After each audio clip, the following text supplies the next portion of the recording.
Hello and welcome to the Student Loan Planner Podcast. I'm your host, Travis Hornsby. Today we're going to talk about what happens when people make so much money, they become so wealthy, that they need to abandon student loan forgiveness. What a wonderful problem to have.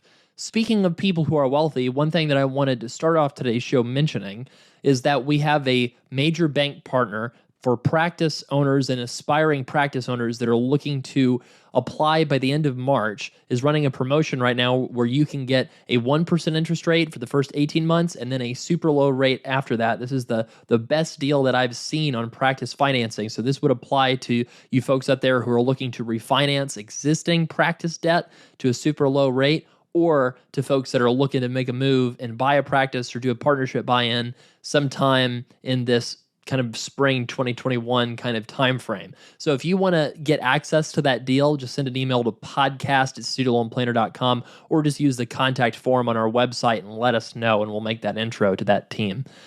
In terms of the topic of today's show, making so much money that you're abandoning student loan forgiveness, this is really exciting stuff because it means that you're making so much money that you don't need to do forgiveness anymore. So I've had a lot of high income, especially medical professionals lately calling me or emailing me and saying, hey, I worked with you around the time when you first started this whole thing in 2016, 2017, and you said that if I ever made more than $500,000 a year, I should hit you up because we're going to have to talk about this whole, going for forgiveness thing again. And these are people with really large debts in a lot of cases. I mean, these are folks that in some cases have $500,000, $600,000 of student loan debt. And you would think that that would be a slam dunk forgiveness case pretty much no matter what. And here they are only a few years after talking to me thinking, hey, you know what? Maybe I should abandon this idea of student loan forgiveness and actually pay it off. So that's really exciting when it happens. It's not necessarily a super common thing because it's not super common that somebody would have that kind of debt and then make $500,000 a year, right? Like most medical professionals even do not make anywhere close to that. Even if you're in a high income specialty, a lot of times maybe you want to live in a place where there's a lot of other young, attractive people, like a big city, and you want to meet people that way, right? Maybe you just have a preference that you want to raise your family in a place where you grew up, and maybe that is a big metro area where there's a lot of competition.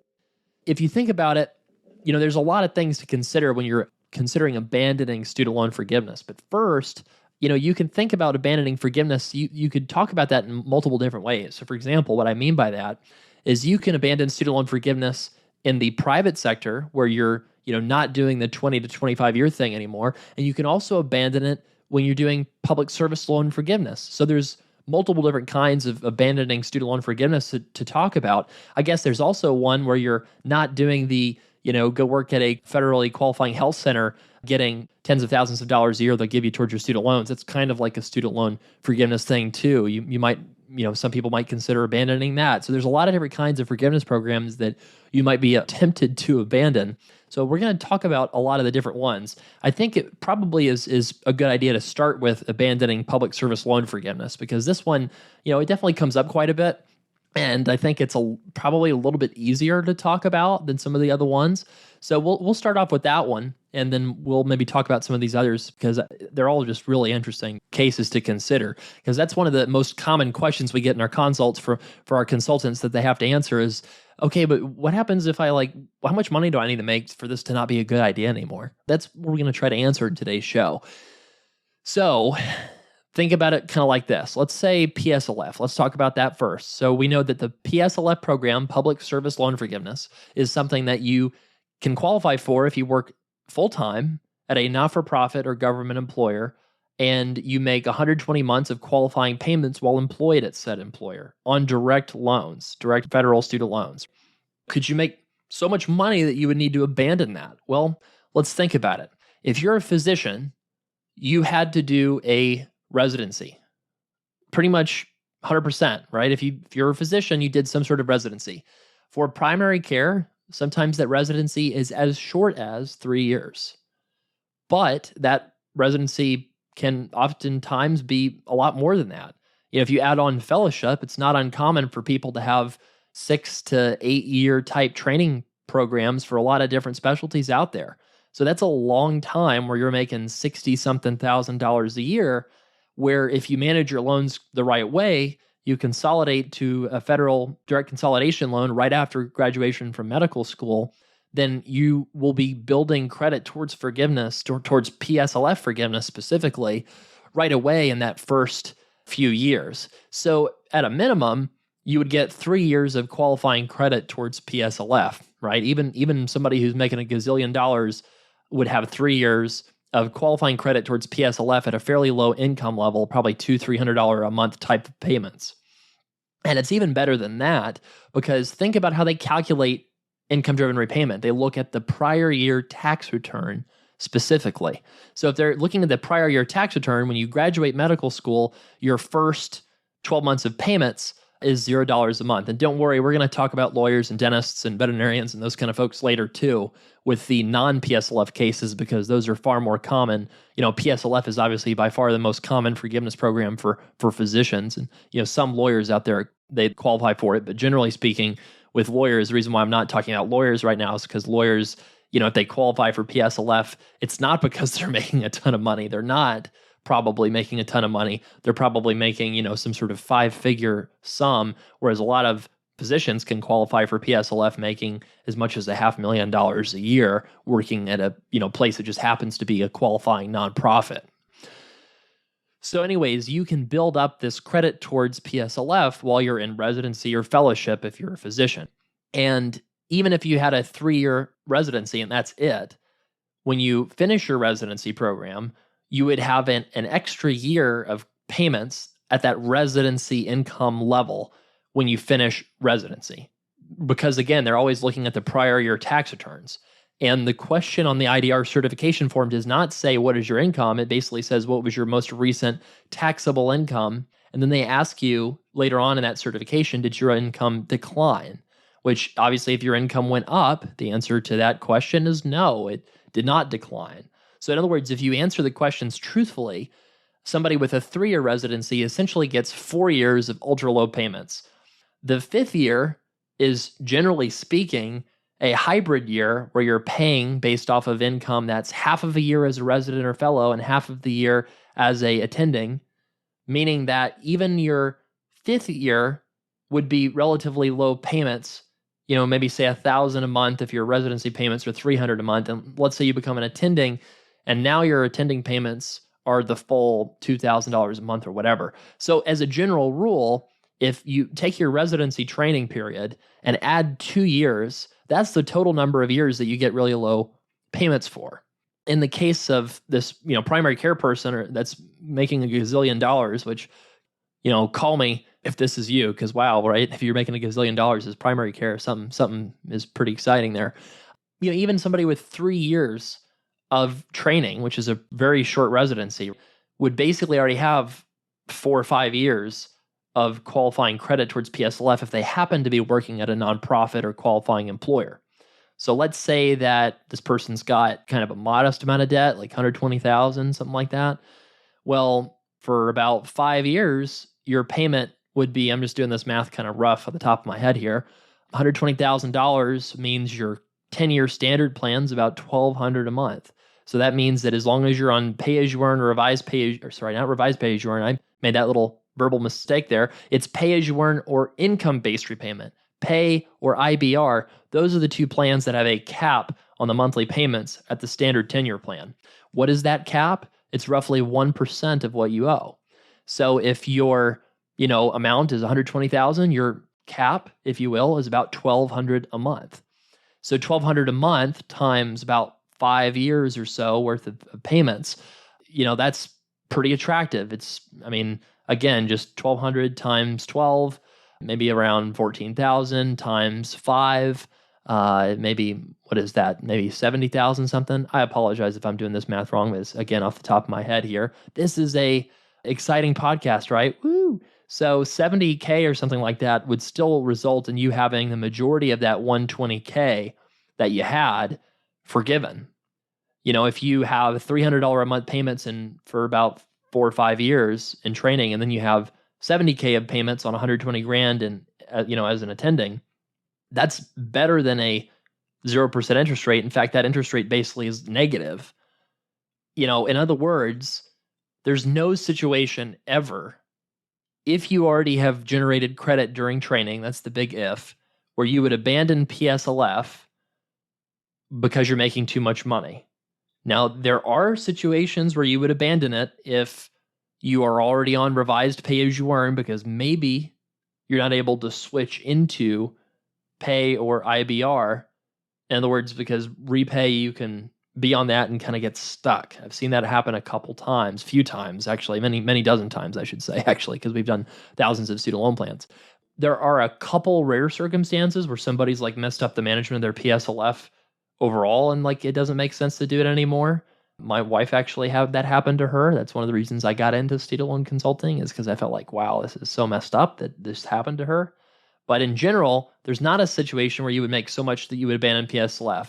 Now, I did not say that there would be a situation where you would never want to abandon PSLF because you had a great private practice opportunity. That's not what I'm talking about. I'm saying if you would just work at a nonprofit regardless, or an academic hospital regardless, because that's just where you want to be, and you just want to be full-time because why not? That's what your goals are. That's what you enjoy. Then that's what I'm talking about. Like there's no income there that if you manage your student loan strategy correctly, where you would not do PSLF even if you're making a gazillion dollars. If you're making, say you have 5 years of PSLF credit and you have $100,000 of debt and you happen to be working at a academic center, and let's say you are making literally $1 million a year, if you're on pay as you earn or IBR, your payment just gets capped at the standard 10-year plan, and then by definition, that's not going to pay the whole debt down in 5 years left to go. So it's something to kind of really think about. If you're working at a qualifying employer, you really don't abandon forgiveness basically for any reason, except, hey, I found a job that I want to do in private practice and I would rather just do that. Think about it like this. It never makes sense to do PSLF because of the money, because student debt, worst case, is an income tax. So to make an analogy, you would not live in Nevada just because it has no income tax, right? Let's say you really want to live in California, which has a 10% income tax. I've been to both states. Nevada's nice, but no offense. The redwood forests, I could see why somebody would prefer those in California over the desert and the gambling, right? Just kidding. We like Nevada listeners too. It's a joke. Don't take it personal. But that's the idea, right? So many people are like, oh my gosh, I have to do this job because I get forgiveness or else I'm so screwed.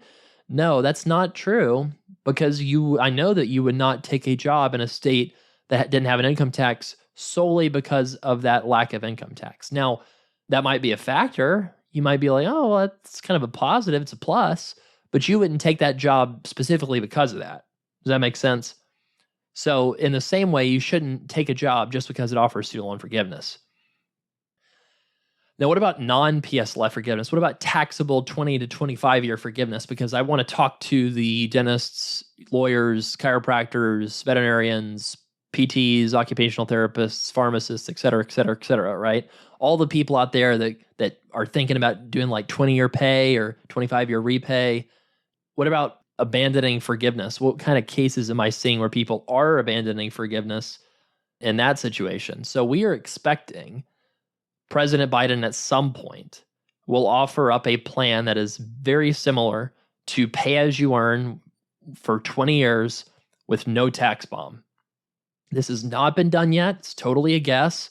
We're seeing all kinds of weird stuff. Like I guess the scammers are out talking about Biden student loan relief, Biden student loan forgiveness, all these kind of keywords they kind of hype up to make you think you're missing out on something.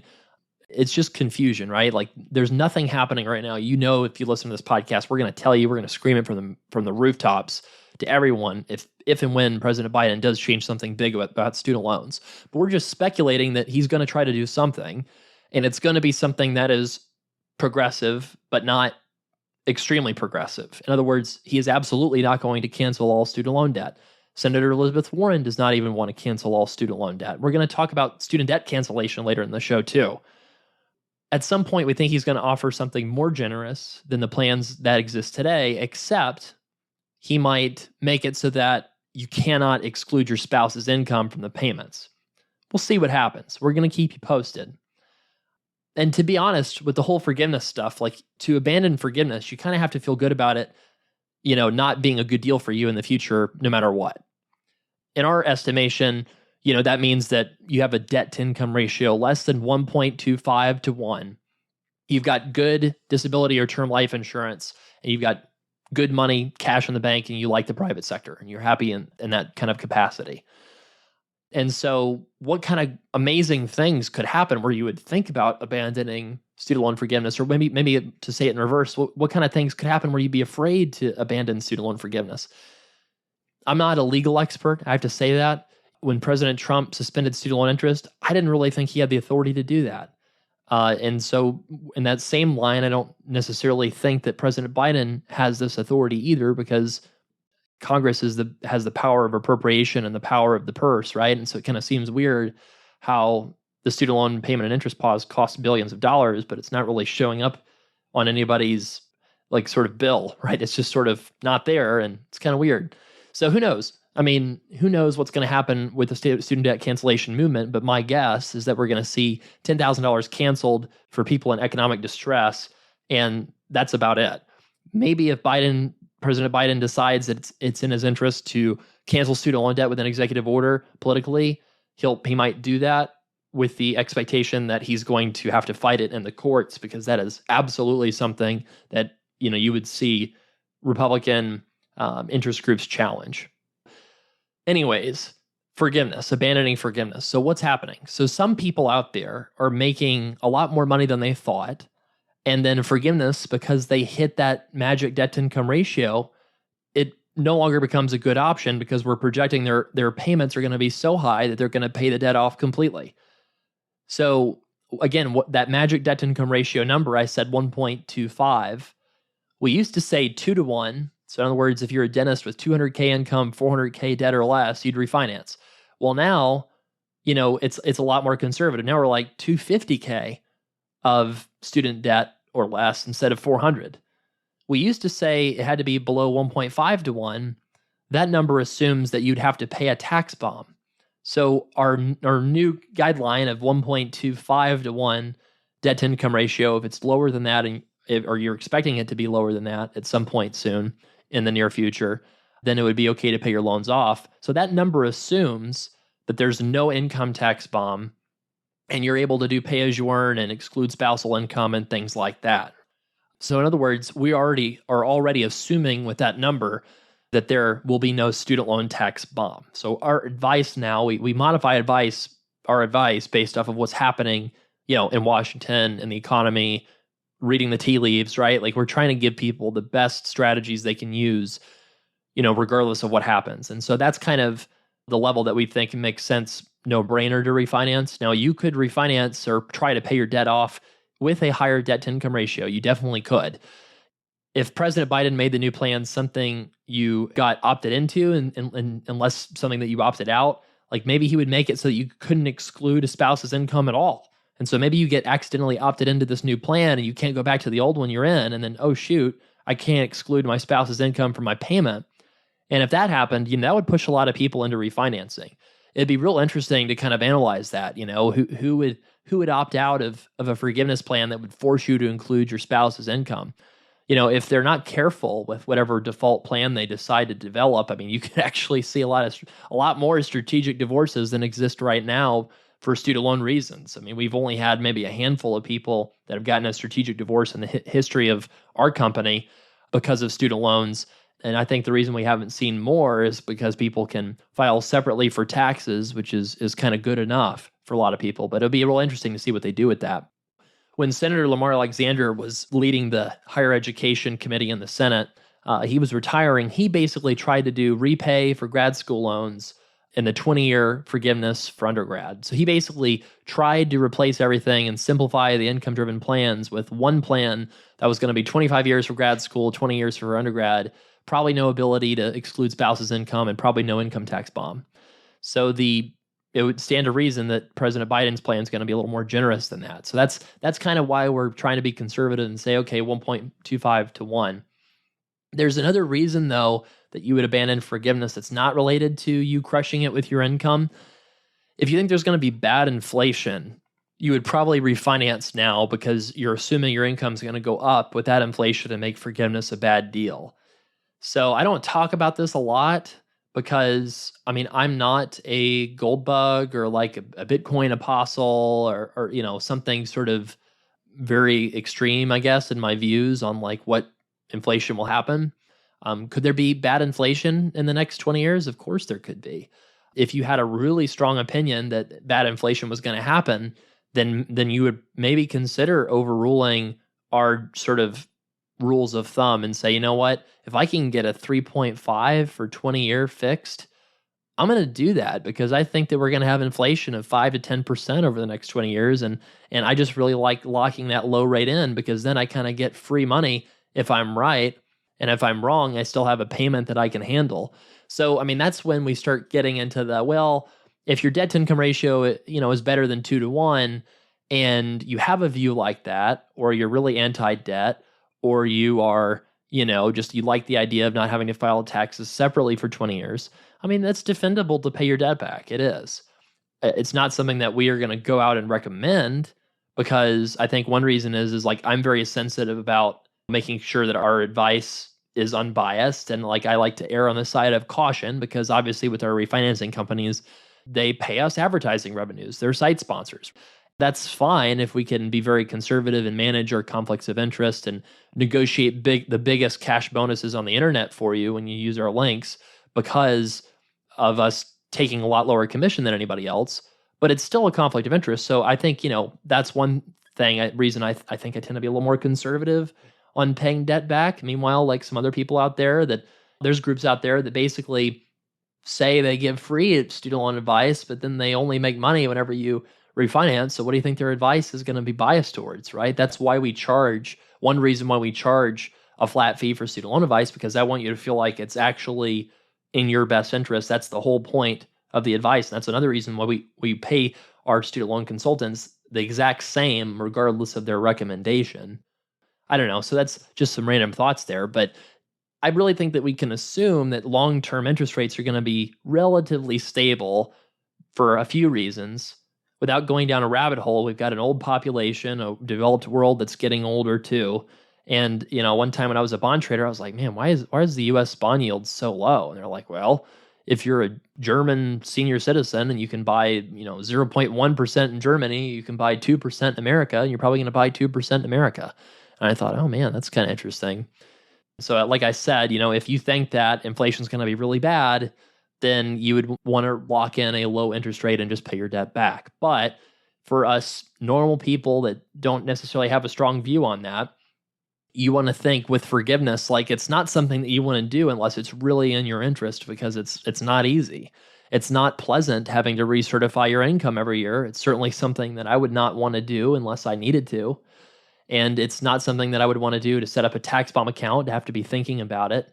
It's not something that I would really want to think about if I could get away with it. Now, if it meant the difference between me paying, an extra 50 grand to do that over 20 years, if I tried to pay it back instead of go for forgiveness, then I would go for forgiveness. That's kind of one of the things that we talk about in our consultant meetings is it's like, well, we know that people are biased towards paying down their debt, but we just want to pump the brakes a little bit to make sure that people are 100% sure of what that means in terms of lifestyle sacrifices and less flexibility in terms of your hours and the need to go out and earn an income of a certain level, right?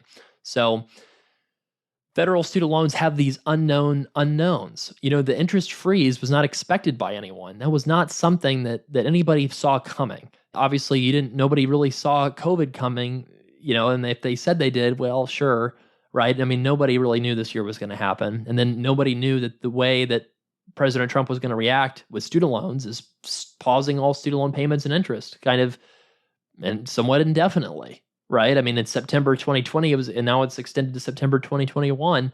That's a year and a half of no payments and interest. Is that likely to happen again? I think the main reason why the power of the president to do this wasn't really hardcore challenge is because we're in a once in a lifetime, hopefully, kind of crisis where it's a national emergency, where you have these national emergency powers that in normal times people would scoff at, but in unusual times people are like, yeah, sure, you can do that. federal student loans do have some protections. In 2036, say we have President Ocasio-Cortez and we have a lot more progressive politics and everything gets canceled. Well, that would stink to have paid it back. But again, I think you think through it all these different ways and you think, okay, if I am making good money relative to the amount that I owe, and I'm really going to have a really upward income trajectory, there could be inflation. I'm not sure, but I kind of think there could be, right? So that's why we say, anything below a 2-to-1 debt to income ratio, you can think about it. Below 1-to-1 debt to income ratio, so in other words, if you owe less than what you earn every year, then it's extremely unlikely you're going to get any relief. People ask me, am I going to get forgiveness or something? If you're making more money than what you have in student loan debt, it is extremely unlikely. Extremely, extremely unlikely. I can't stress that enough, how unlikely it is that you're going to get forgiveness unless you are getting PSLF for the reasons I discussed earlier, right? But if you're not getting PSLF and you work in the private sector and you think you're going to be earning more than what you owe in student loan debt at some point in the next 5 years, you're not going to get any forgiveness. It's just very, very, very unlikely. The plan that President Biden talked about of allowing people to pay 5% of their income on their student loans, that's only going to apply for undergrads, even if that passes. He's not going to extend that to graduate school loans because the Congressional Budget Office is a nonpartisan research group that is stocked with a bunch of economists that both parties listen to. They released a report kind of right before COVID that talked about how the vast majority of subsidies on student loans go to high income, high debt graduate professionals. So if you think about how do you make student loans more generous in a way that people would have widespread support for, you're probably going to go after lowering payments for lower income people, middle income people. That's where the money is probably going to get targeted, I think, in the future. I think they're going to be a little bit more careful in targeting it that way. Like if you think about the Senator Elizabeth Warren plan, she does phase out cancellation if you're above certain income levels. She makes sure that people don't get their entire amount forgiven. And she has also proposed plans in the past where people would actually have their, the 150% of the poverty line deduction that you get before you make 10% of your income payments. She's suggested phasing that out for higher income earners. So I think that we're going to see student loan relief money increasingly go to people in lower income situations with moderate sized debts in the future too. So that's another point for abandoning forgiveness if you think that you're making enough money where it makes sense to do. Remember that your savings rate is the main determinant of your financial future. So when you think about, well, should I pay off my loans or not? Like, should I abandon forgiveness? I mean, the main thing I want you thinking about is focus on your savings rate. Don't worry so much about forgiveness or refinancing because the savings rate is what matters. If you think that you want to go invest a bunch of money and go for forgiveness, that's okay. If you decide I want to pay off my loans really fast while I put in, a little bit for a retirement match, that's okay too. That's why you hear people who said, well, I did the debt payoff method and it worked great for me.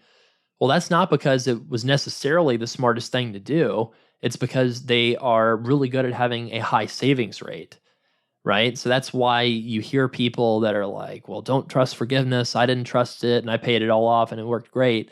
Well, again, that's because they were saving a ton of money. And once they were done paying off their debt, they had kept all of their financial desires in check. And now they don't have this lifestyle that's very different, that's consuming all these resources that now can go into investing and things like that. I want to give you some more examples of what happened with some of these clients that did a follow-up consult with us that needed to abandon forgiveness. If you're a first-time dental practice owner, you don't know for sure what your income is going to be long-term. Let's say you acquire a practice that's doing $600,000 in revenue. Sometimes people drastically increase those revenues in a way that's almost a little unexpected. I had a client a few years ago who bought a practice in rural Texas. The practice was sitting around for a while because no one had offered this doc a deal that he liked. And he actually turned down a similar offer a couple years before. This dentist client of ours offered him about the same. And he decided, I'm just going to take it, because it's so difficult to convince a young dentist to move to this middle of nowhere place. And this person, I think, already had some kids and a spouse. So it was a little bit more easier pill to swallow, so to speak, of being out in the middle of nowhere.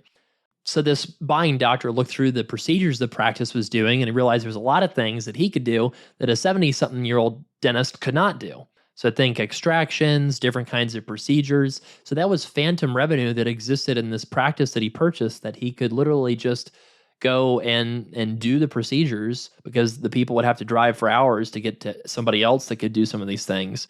And doing that and just being more efficient and just really being smart with business, this dentist doubled the practice revenue, made all the practice investments that made sense for what he wanted for his lifestyle, put money in the retirement accounts. And the CPA is like, okay, there's nowhere else to hide this money legally from taxes, right? So then he realized that he needed to refinance. But really, what we see when people abandon forgiveness, it's usually because somebody gets a really high income in a private sector job, either as an employee with a really high income, like in a hospital system, if you're a physician, or you are a practice owner that overshoots or is growing more rapidly in income than you kind of expected that you might have. Another example that we had last month, a couple months ago, I guess, we had an orthodontist that had bought a $1 to $2 million revenue practice. He maintained and grew it. Was thinking maybe with COVID, revenues wouldn't hold up, but he got his PPP loan and it took care of the salaries for the practice for the couple months he was shut down. And then when he went back into the swing of things, he's busier than he's ever been. And his accountant's telling him he's going to have a record year and they're expecting continual record years in the future. This guy doesn't live in a community property state, so there's no sort of tricks to lower the payments.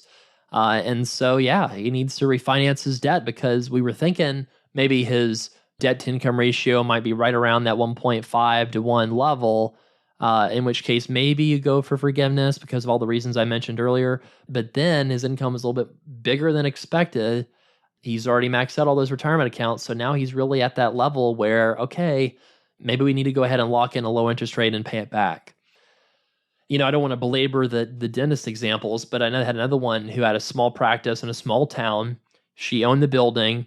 There's not a big market in town for the corporate real estate investments. So, she can buy a place for a very cheap amount, and then she hired who she needed for her practice. You can get really good people in her community for $12 an hour for a front desk person instead of, $25 an hour for somebody in San Diego who maybe doesn't even want to be there, right? It's a big difference when you're talking about labor costs. And there's not a lot of competition in her area, so she can charge what she gets paid, a lot more for procedures that she does. And people are really grateful because she's one of the few medical professionals in the community. What's even better is she's from there. People know her. She wants to stay there, has a couple kids. Her spouse is happy there. They own a house already, and that was really cheap. So she's got $500K of dental school debt, but she just started making over $400,000 a year.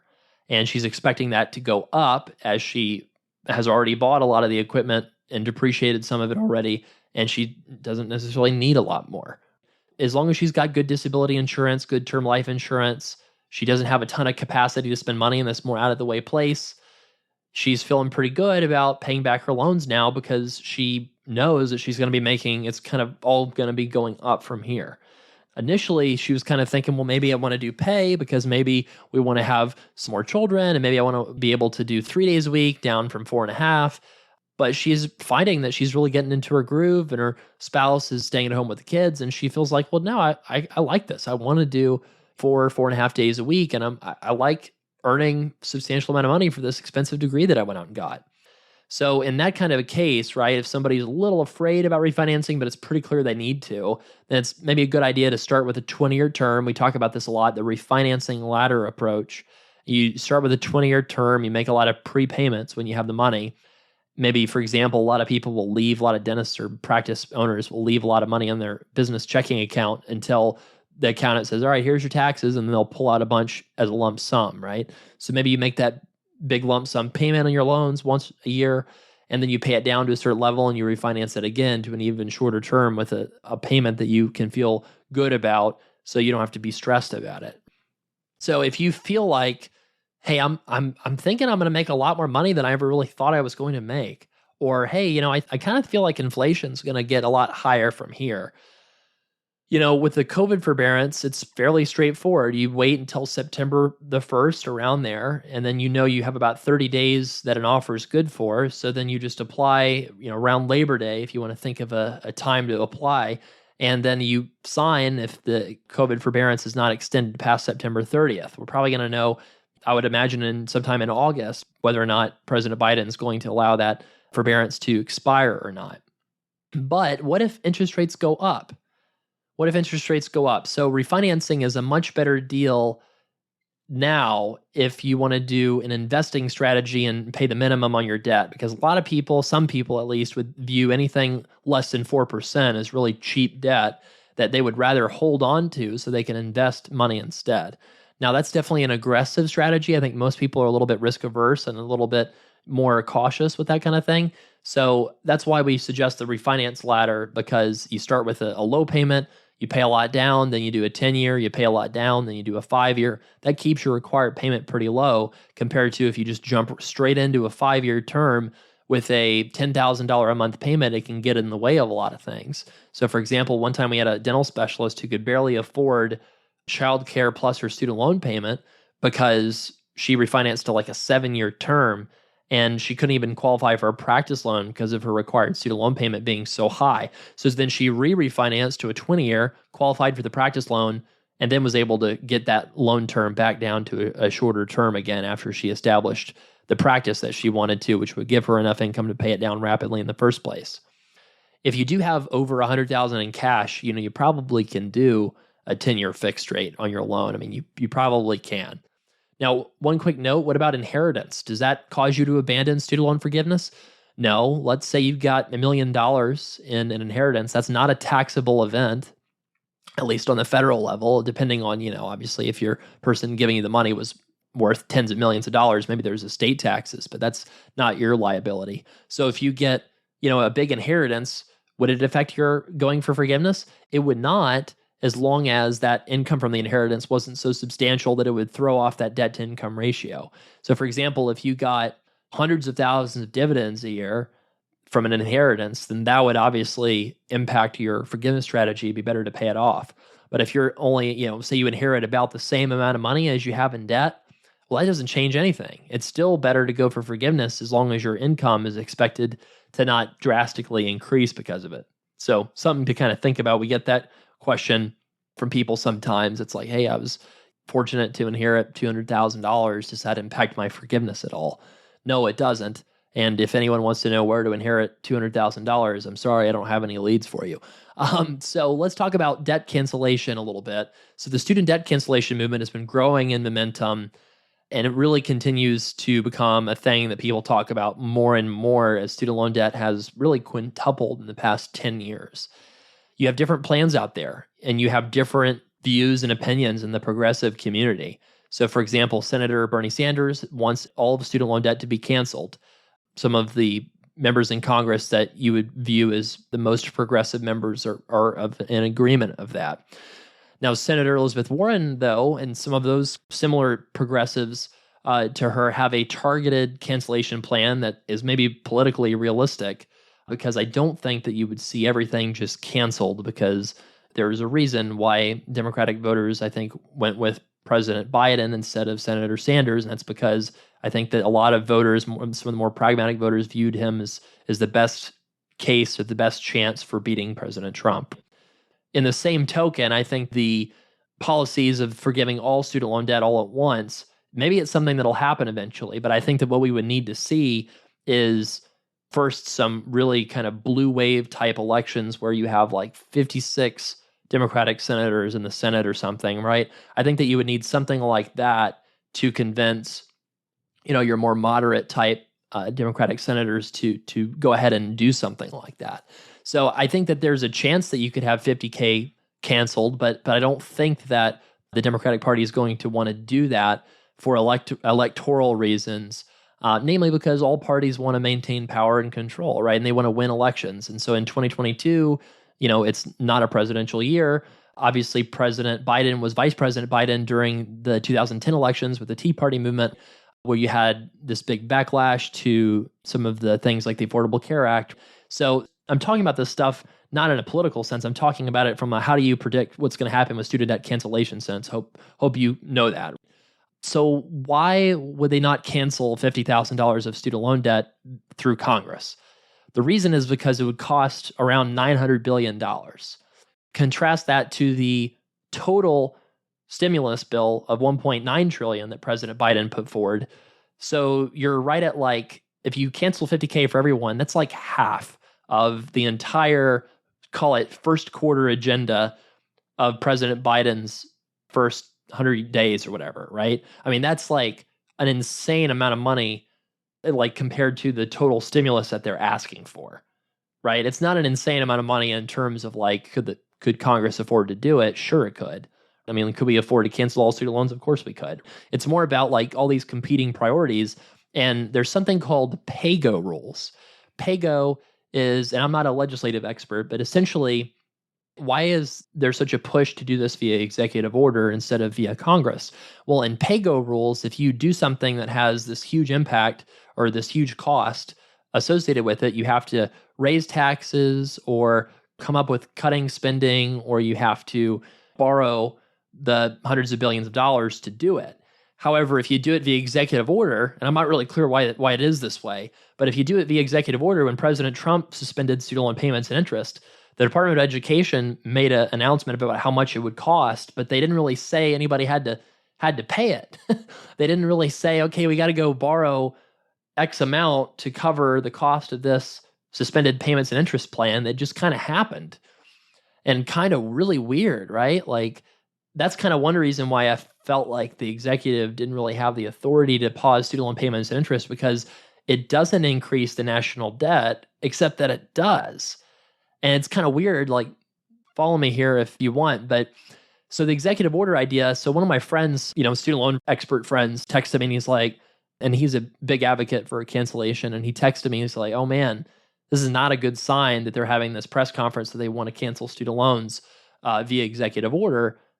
And I said, why is that? Why is that a bad sign? This seems like a positive sign for student debt cancellation. And he said, because if there was support in the moderate wing of the party and Congress to do it, then they would do it via Congress, because if they do it via executive order, it's going to get immediately challenged in the courts. And if you have a 6-3, Republican appointed majority on the Supreme Court, it's probably going to get shot down.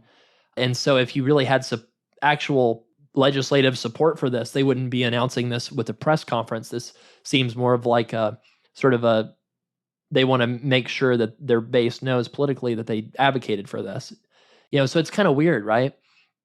So does cancellation increase the national debt? Who the heck knows? I think that's the honest answer. Because would it have an amazing impact on the economy? Oh yeah. I mean, obviously, what would you do if all your student loan debt were canceled? You'd probably be a lot more inclined to buy a house, maybe start a family. You'd have a lot less anxiety. It would be a wonderful thing. Except, what exactly would happen with other things that the country would spend money on? Who knows? The student debt is the largest asset owned by the U.S. government. And if you ditch that asset, then that's not going to affect the national debt right away, because assets and debt are two different things. So, I mean, when you hear a lot of the talking points on this, it's really nuanced, because student loan debt on the government's balance sheet is an asset. On your balance sheet, it's a debt. And the national debt is the amount of debt the United States has. The student loan debt on the U.S. balance sheet is an asset. So if you wipe away those assets, then you're wiping away the payments associated with that. And so to the extent you have a lot fewer payments coming in, if you cancel student loans, then that means that's going to increase the national debt over time. Who the heck knows, right? Who the heck knows? I guess, this is just a total guess, that if they canceled student loans, it would probably increase the national debt somewhere between like $500 billion to $1 trillion over 10 years. That's a lot less than the Trump tax cuts. But who knows if that's going to get passed? I mean, I really, I really don't have much of an idea if it would. And, the other thing is let's say that we could do student debt cancellation, which would be a great thing. I would do something else. Maybe I would rebrand the podcast, the Travis Makes Weird World War I Analogies podcast. I don't know if anybody would listen, right? But, I would find something else. And I recognize, that we have a potential conflict of interest of, okay, if student debt's cancellation, well, you would not have anything to do for a living. Well, yeah, I'm going to admit that, except that I think I could come up with something else. Don't cry for me if that happens, because we're just fine. But if you cancel student loan debt and you don't do anything with tuition, that would be, I think, a disaster for future generations. And what I mean by that is, if you're going to cancel student loan debt, I think you have to pair it with regulation on schools. So think about what your school did to you. They charged you what they thought they could get away with rather than what would give you a good deal.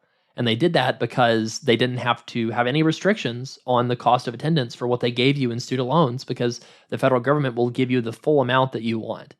I think even the most progressive person can say that it would be a good thing if, like, say, a very progressive person would say all of schooling should be free. That's a reasonable political view to have.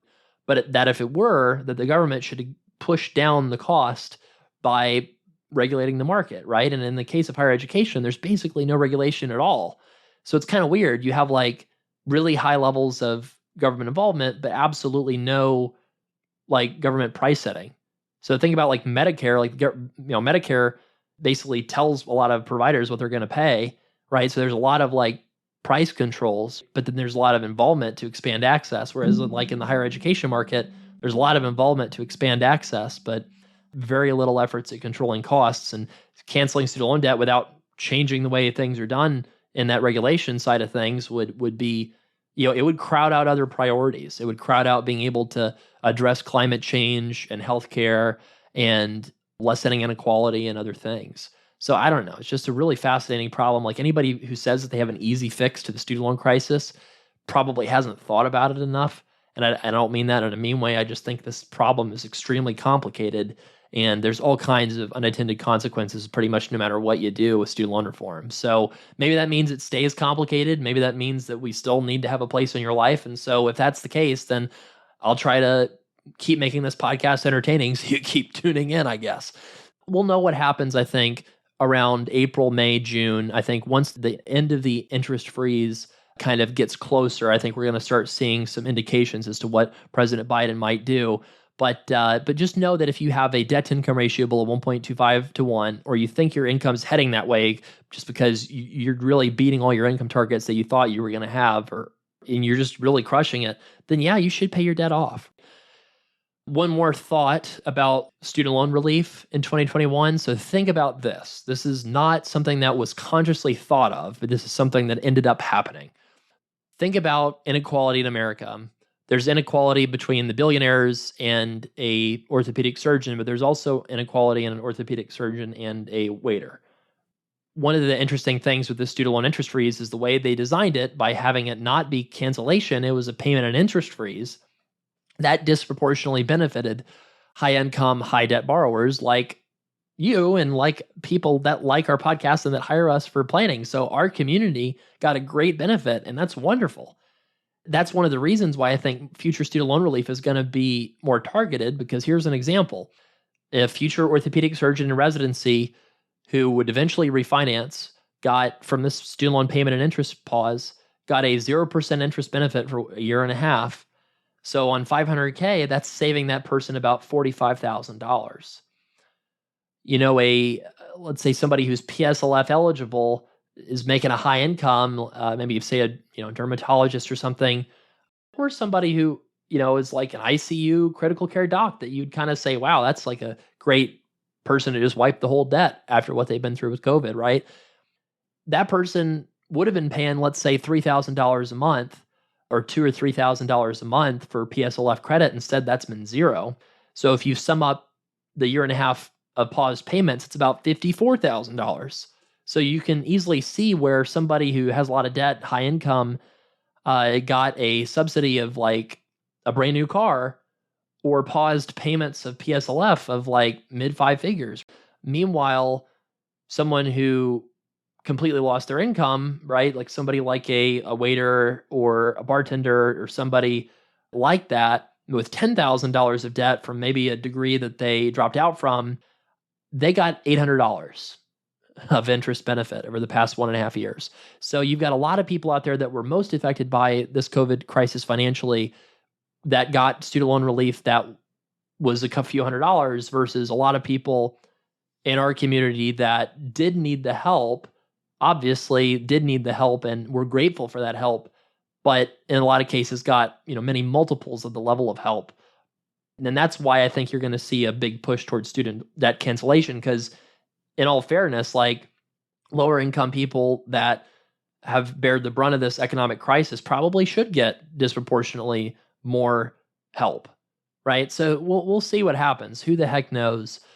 But speaking of, again, high income borrowers that are practice owners or aspiring practice owners, reach out to us if you want to hear about that 1% fixed rate promo deal for the practice loan refinancing and for taking out practice loans to close a deal in the first half of 2021. So if you want to get more details about that deal, just send us an email to podcast@studentloanplanner.com. A little bit of a personal announcement. I'm going to take the months of April and May off from consulting. I'm going to be obviously working full time in the business, don't you worry. But I'm going to be focusing on several different projects, website type projects that I want to really spend a lot of time on while we're getting ready for this payment and interest freeze to end. And I'm expecting that's going to be an insane level of activity when that happens for people that need help. And there's not anything in particular that requires you to wait to get that help. It's a great time to get that help because we're still saving people a lot of money, filing their taxes the right way, explaining how to do the right consolidations, how to select the right repayment plan. That stuff really isn't dependent upon student loan payments being frozen or not. So if you do need help in getting a student loan plan, obviously studentloanplanner.com/help, you can get a plan there. But just know that if you wanted to book me specifically, I'm only doing the 400K plus event type on Fridays only now, just because so much of my time is really just spent on running the business. Now that I also want to announce we have 2 new consultants, Dan Roker and Molly Laughter, both CFPs. Molly is also a CFA and MBA. The new additions to our team that brings our consultants besides me up to 5 consultants. And I'm going to also be focusing on, making sure that onboarding process goes really smooth. But I'm really excited. We're, getting ready for this payment and interest freeze to end from a business perspective because we want to be ready to serve you when it does happen. Reach out, podcast@studentloanplanner.com if you want to get that limited time offer on the practice loan refinancing or the taking out a practice loan. That's really the amazing deal. So please reach out about that. And if you have questions or comments about the podcast, hit me up. Thank you everyone for listening. And if you do happen to be one of those high income people that abandons forgiveness, more power to you. But at the end of the day, you don't have to do it either. Thank you for listening.